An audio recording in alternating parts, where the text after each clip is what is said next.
My next guest in the waiting room is the incredible Adam Pagett, an award-winning social care worker who on his incredible journey has experienced racism, homelessness, and the true meaning of coming from poverty to make a positive change amongst many people's lives. It is my great pleasure and privilege to welcome my next guest in the waiting room, the wonderful Adam Pagett. Adam, thank you so much for being here with me today. It's okay. Thank you for inviting me. No, at all. And with so many of our guests, an important part of your story is discussing who your parents are and how you grew up. Well, my parents, my mum was mixed race. She was born in 1932 in a mining village in Yorkshire. The middle child of a family of 13. But what made it stand out more was she was the only black child. Being mixed race herself, her brothers and sisters, older and younger siblings, were all white. Because my grandmother, her first husband, basically, he would force my grandmother to sleep with men for money. You know, he was a drunk, a bully, a wife beater. And yeah, it was like there was no sort of welfare back in 1932. There was no NHS. So it was like he basically put my grandmother to work. You know, my mum, obviously, like I say, grew up and she married her first husband, a guy called Jeffrey, who was a keen gardener. And he was a bit of a landowner at the time. And that was a first husband, and he died after being married for 2 years, you know, so she was left some money, and which attracted the attention of my dad, who married my mum, but my dad lived a life which weren't really his. You know, he was gay, but in them days he couldn't come out as being gay because of the persecution. They broke up. And yeah, it's after having 3 children, me being the last one, my mum struck out on her own, taking those 3 children with her, you know, and tried to make her own way herself. And Adam, can you explain to me and give us an insight into what it was like for you growing up in that kind of environment, in that household with your mother? It was different. I didn't really notice the sort of colour of my skin. Or it didn't really sort of like have an impact until I got older. I didn't see my mum as being different to anybody else, but yet there weren't many black families in the town Elland where we moved to, because it was like say 40 miles away from where I actually was born. And I didn't notice the difference, you know, going through infant school. Now, my mum wasn't there a lot for us. She used to work like 16-hour shifts. And I used to think, you know, because like it was a struggle. But talking to my sister as I got older, my mum, her parenting skills weren't great.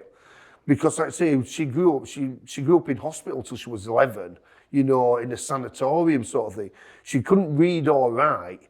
So my elder sister very much took the parenting role. And I wouldn't say my mum's parenting skills got better as we went along. I think I grew more into her ability as being a parent, that she knew how to look after me when I was like sort of like 13, 14, you know, rather than a child. With 2 girls, it was quite easy for her. But my sister, yeah, she very much took a lead role, and I didn't notice that at the time. But, you know, the love what was in our house, you know, it was... Yeah, it didn't know no limits. You know, it was unconditional. Thank you so much for sharing that. You've touched on a theme that so many of the guests I've had the privilege of speaking to have spoken about, and I think it comes up constantly in your story. And one of those things is that of bullying, and bullying can come in many forms. And one of the things I'd like you to tell me about is the anxiety that was caused by people commenting on your handwriting. Yeah. It was like we're going through primary school. You used to have these cards get given to you, and it was to practice handwriting, you know, and joined up. And I, you know, I didn't think I couldn't do it. I used to do it, and I thought it was okay. And it wasn't until I started comprehensive school, and I think I was in the first year or the second year. I just got in the second year. And I was sat in it was a classical studies lesson or RE lesson. And I always remember the teacher like called me to the front. And I thought, well, I haven't done anything wrong, you know. So I got up and went to the front. And as I got towards the desk at the front, I could see my book open. And we were given homework to do, and it was to write a piece on something or other. And I stood there, and it was where they sort of make you stand there, and they've called you to the front, but I'm still stood there, like left hanging. And it's like not even looking up at me. And I'm looking down and my book's open, and I thought, well, I've done the work. And she turned around to me and said, what do you call that? And pointed to my work and went, my homework, miss. Goes, do you think that's acceptable, that writing? I went, yeah. So she was, well, let's ask the class. And she held my book up and said, and asked the class if they thought I wrote like a baby.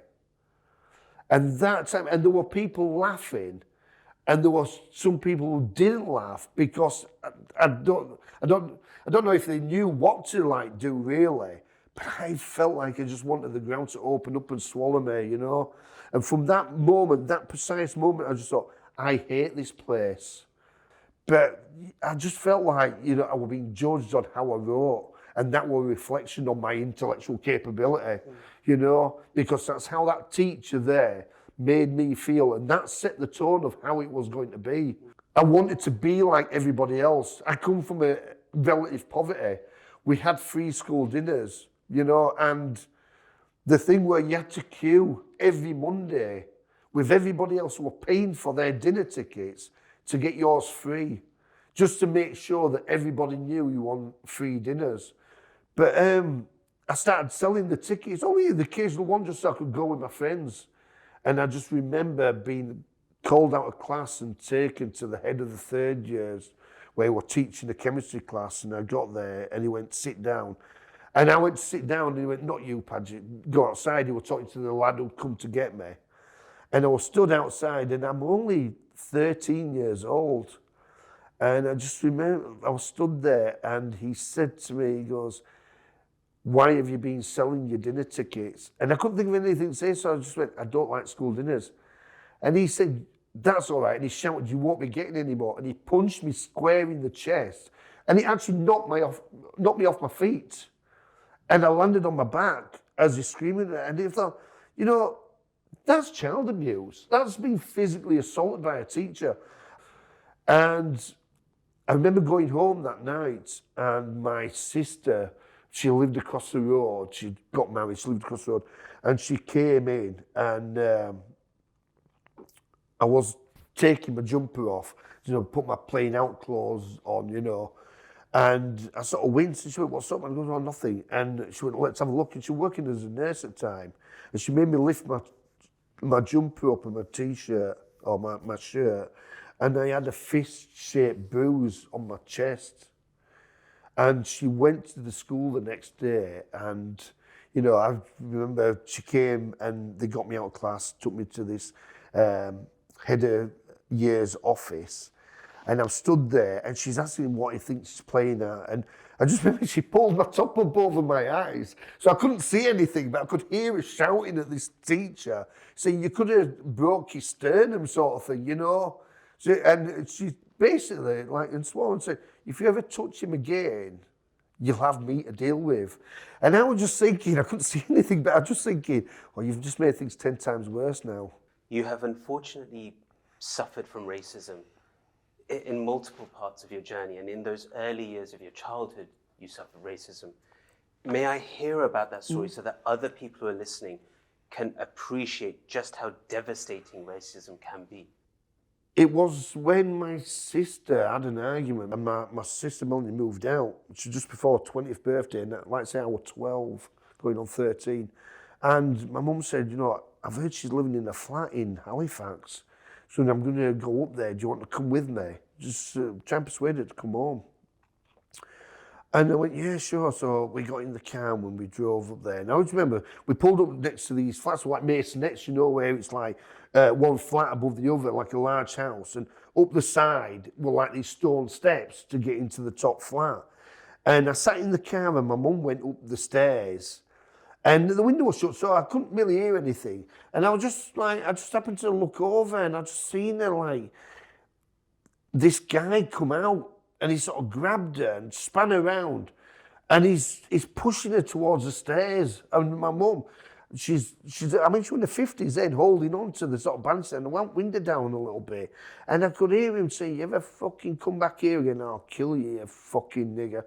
And I felt like I should have done something, but I was terrified. You know, I was rooted to the spot. It was like, all I could do was stare as he's pushing my mum down the stairs. And it's like, if she'd have fell, it could have killed her. And she just, I saw my sister stood behind him, because this was her boyfriend, not saying anything. And it wasn't until years later, when I asked her about it, she was terrified herself. She ended up being locked into a 7-year violent relationship, because we never saw for 7 years after that. But my mum got to the bottom of the stairs and I'm watching her and I could see her straighten herself up, you know, because she was proud. But you could see the tears running down her face and she just got in the car, never said anything, we just drove away. And my sister moved that day or the next day.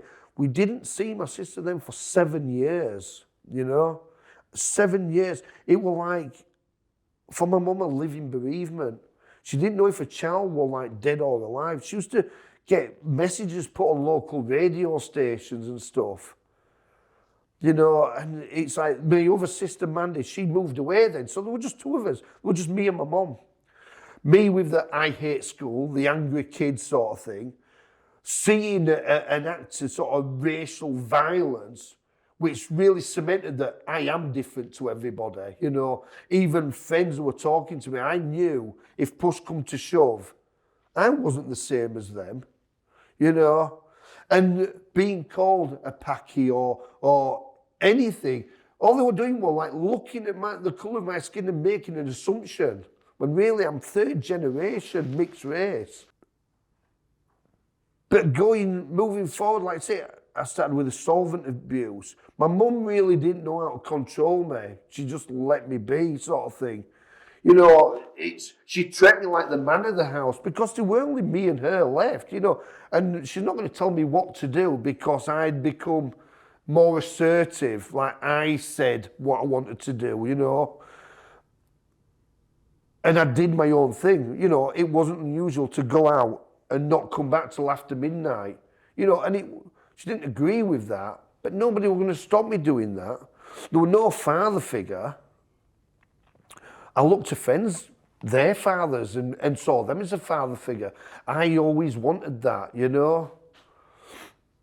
I always knew I was missing out on something. And it just didn't sit easy with us. So it was easy just to, like I say, fall into petty crime, solvent abuse. I found acceptance in a group. And they didn't judge me because you could say they were misfits themselves. You went on to have a military career, Adam, Yeah. And there are times that you suffered with identity, having identity crisis, and there are lots of other things that you experienced, and I'd like to have the privilege of hearing about all of that. See, when my sister married a soldier, that was it. That was the life for me. I wanted that because I think it was like that sort of. It was a family. You know, he seemed to come home and leave and always had lots of friends coming with him. And I thought, that's what I want to be. I want to be a soldier. You know, I was never going to be in SAS or anything like that. But I did love it. You know, I loved that camaraderie. I'd met people from all over the place. And race weren't an issue. It never raised its head. Until after the 6 weeks, when we got us first leave and went home, they merged the platoons and all the instructors I knew were suddenly not our instructors anymore. And it started where it was subtly at first. It'd be like on a run and we'd be running as a squad and he'd run up by the side of me and go, so do your family own a shop then? And they'd be like, no, Sergeant. I'd go, are you sure? Most packies have shops, you know, or is it a post office? And I'd be like, no, Sergeant. You know, or on parade, and we stood there and he'd be inspecting and he'd ask me to look at my feet. And he'd go, can you see your face and your boots? I'm like, no. You know, and every, like, if you were bollocked, sort of like told off, most people were just like shouted at. They used to call him like a screaming skull, you know, because they were always shouting. But with me, there was always a racial tone to it, like, you stupid wog. This, do you know what I mean? And it went on, and it was starting to wear me because friends who I'd made didn't say anything. But in the lineups and stuff on parade, you would get people sniggering. And I always think now these were future EDL in the making, you know. They laughed because it's their views as well. And we'd just been out on an exercise, we'd come back, and we were tired. It had been like 2 weeks of constant beastings and runs. And we were soaked at skin, come back, and we'd been took out for another run. And as we got back, you're like, go get changed back outside in 10 minutes. Now, in your lockers and your bed space, like, your bed space is pristine. You know, it's like, even down to your diggers, your sort of knives and forks are polished and on your counterpane in your bed. You've got a crease running down centre. You've got a bed block made, and it's like, it's actually measured, you know, and in your locker, everything is ironed, your razor and all that. I mean, you do these, and so you didn't mess your kit up. You used to sleep by side of your bed on the floor, do you know what I mean, for inspections. And we went in, and I just saw my bed space. It was just trashed. All the contents of my locker were all over, and it was covered in curry powder. And I could see some grinning, and some were just stood there. And I just turned round, and I don't know where we were because of the exhaustion, but I went into the drying room where we used to put kit to dry out, shut the door, sat there, and I just started sobbing. I just thought, this is not supposed to be like this. I've wanted to join the army ever since I was a kid, and it's like I'm being driven out, that it's not a place for me. And you're talking, around this time, you had guardsmen, black guardsmen with bananas left on the bed and stuff like that, what I used to see in the news. But I thought, no, that's not going to happen to me, because, you know, I've seen where I'm going and everybody's okay.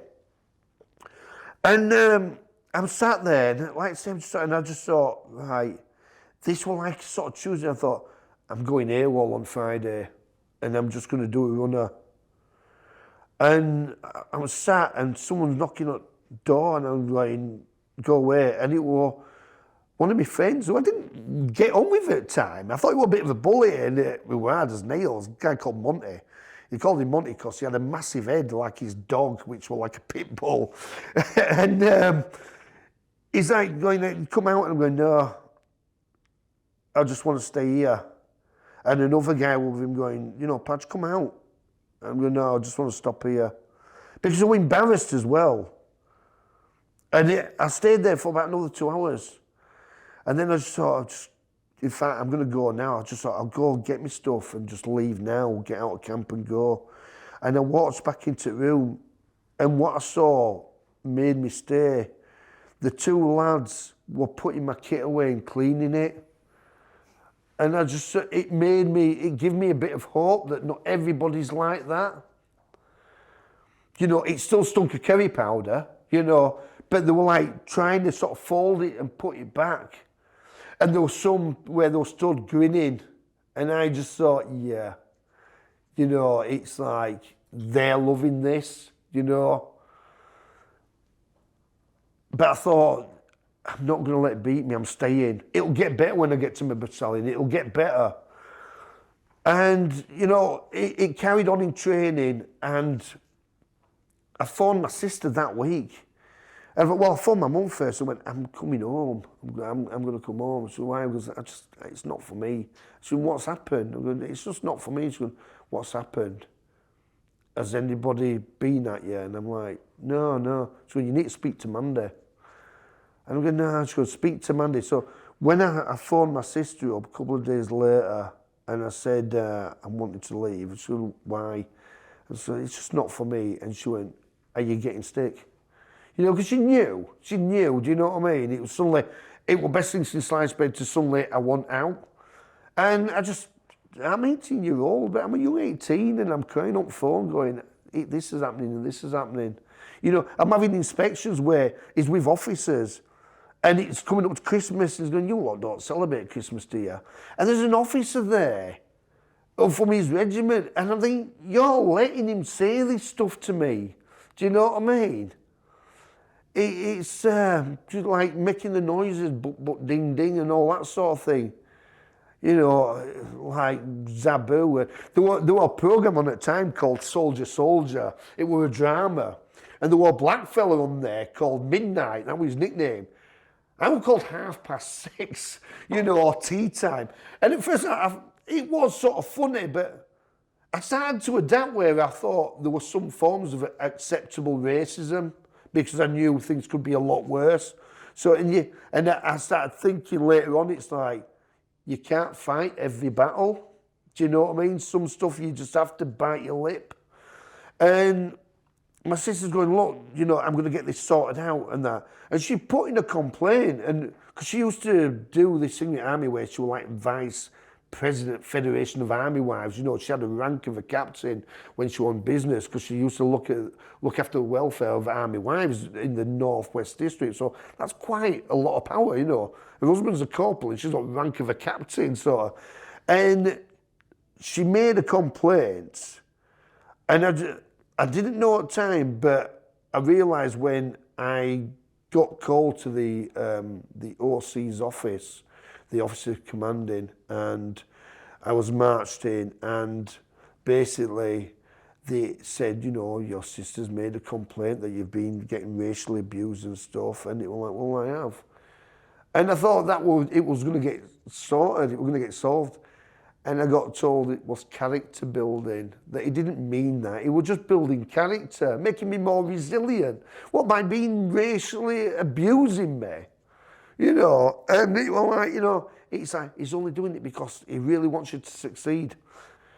Yeah, I was glad to see the back of training. And when I got to my battalion, like I say, there was a bit of low-level racism, but I could handle that.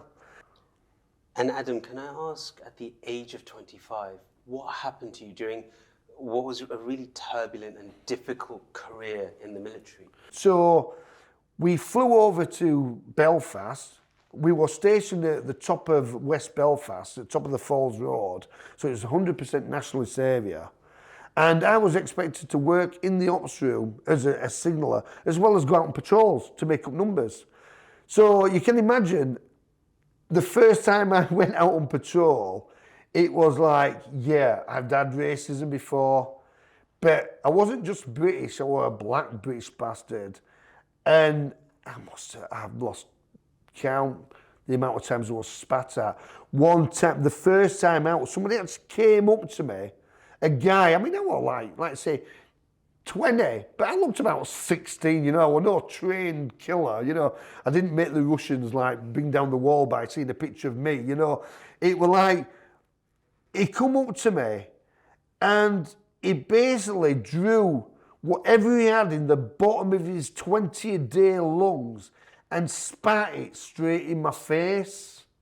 They hated me because I was black and they hated me because I was like British. And the only time we went out of camp was on patrol. And yet I'd be in the ops room and I'd have to like, if there were contact, it'd come over the radio, contact wait out. I had to log everything. And you could hear what was going on. So I'm logging when there were an RPG attack in a place called Beachmounts, which hit an IUC Land Rover. You know, I'm logging an incident where a dog handler's been killed because someone's thrown a grenade over the wall as he was feeding the dogs. Do you know what I mean? And I'm hearing the sound and the screams and everything. And I didn't realise at the time, but I took that on board. But it reinforced that fear of when I went on patrol, that it could come at any time. Having friends come back in off patrol saying, well, you know, we just had a sort of like an RPG attack.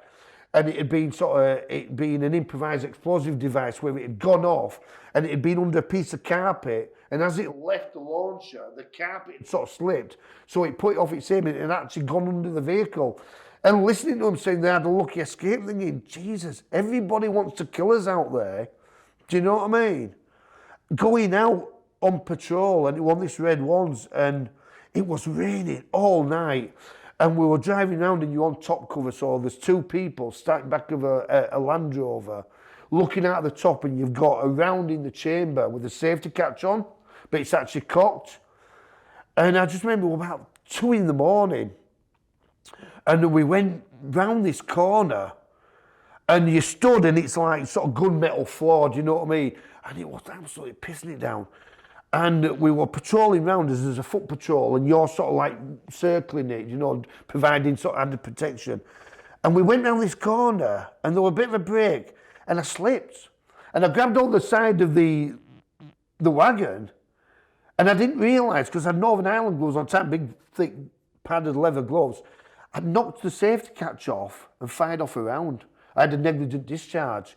And I heard the shouts of contact way out, and it were people in front of me, and I'm shouting, it was me, because they'd have just seen the muzzle flash, and they could have so easily returned fire, and I could have been killed. But what got me more is I killed one of them. I actually hit an illegal drinking den, shot an hole in the wall, you know, and probably for the first time it emptied quite quickly, and I was taken back to camp, made safe my weapon. 4 o'clock I won OCs, and then 6 o'clock in the morning I was COs and fined £800 and risked being sent to military prison.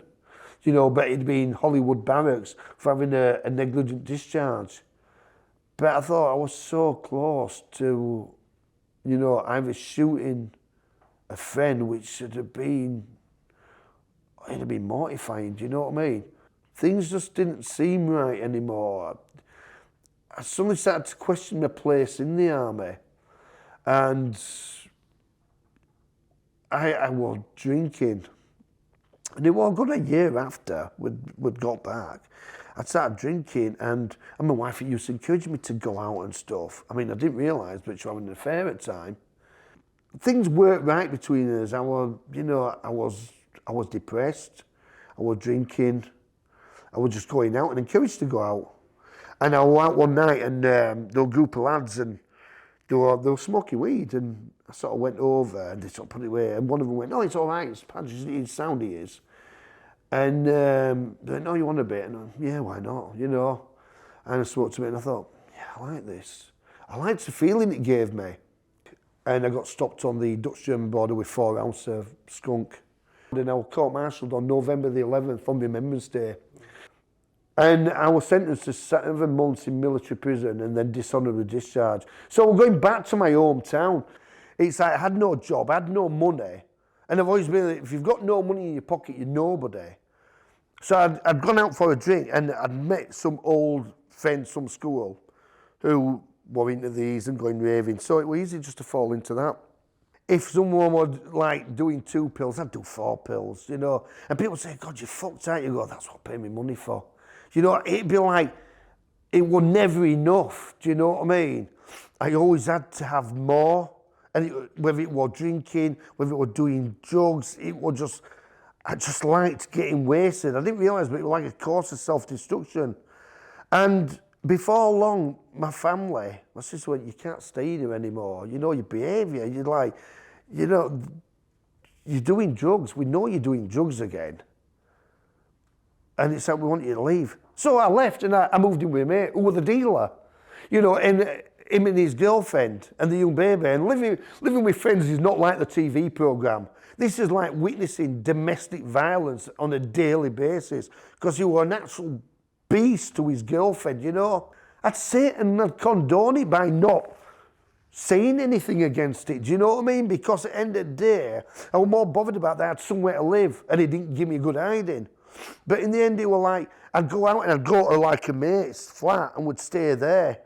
When you were doing those drugs, was it a combination of escaping, not thinking about what had happened to you? And then following that, can you tell me the moment that you actually became homeless? It were a case of escaping. Again, it was that belonging to that group, because when my addiction sort of came about, you start to prefer being with people who do the similar things because friends ostracize you. Tell me that moment that you became homeless. I bought an house.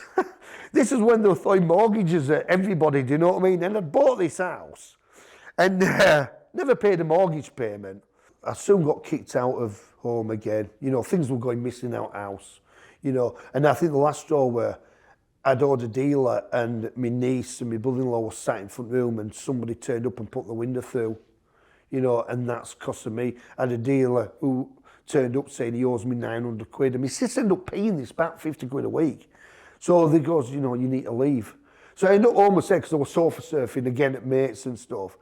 But I started applying for jobs. My intention was to get back to Holland, and I got offered a job in Holland. So I did a runner from this bedsit I lived in after Robin Meter, went out to Holland, spent a week working, got paid, got sacked because the gear was cheaper, a lot more pure. I ended up homeless in Holland, just sleeping on loading bays, begging. I'd linked up with this Irish lad, and we were basically just shoplifting, begging on streets. We used to go to the sort of bus station and sort of make out in Eindhoven that we were all trying to get back home, and we'd lost his ticket and that. And people there on holiday, so they'd give you some money to go get a ticket, and all you do is wait till bus went with them on and go score, and then you could go do it again. Do you know what I mean? The lifestyle that you were living and the drug-related activities you were doing, unfortunately, you went to prison. Yeah.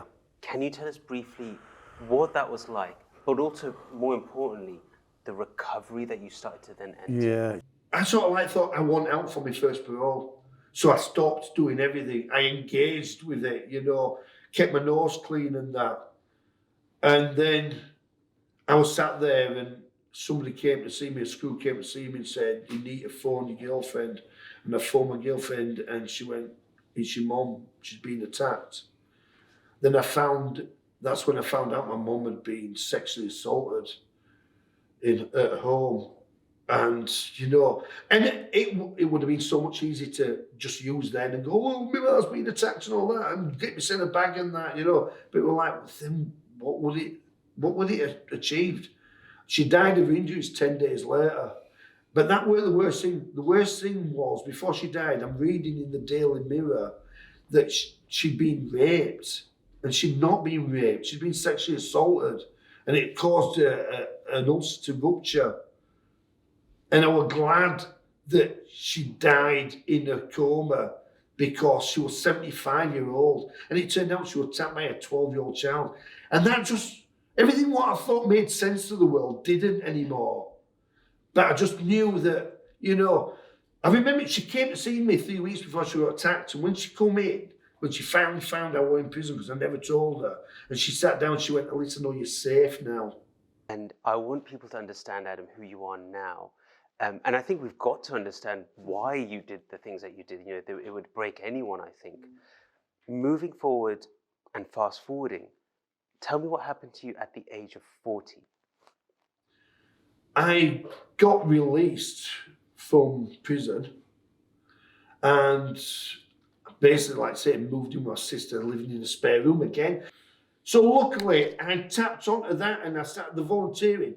And a year later, after volunteering, they offered me a job. I found that contentment. I've not got children because I never wanted children because I didn't want to be a Sunday dad. And my life was too chaotic. I couldn't even look after myself.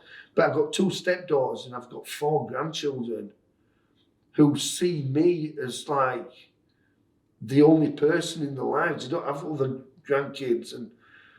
And it's you don't need a biological link to be a dad or a grandfather.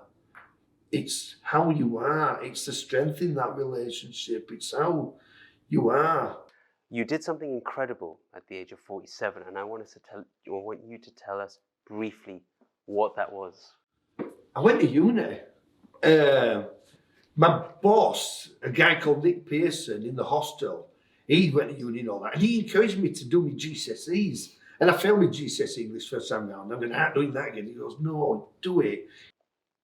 Adam, can you tell me what you would say to the NHS during your journey? And you may have had positive and negative experiences, but overall, what would you say to NHS workers? If you're looking for gratitude, you need to give it yourself. You need to praise yourself.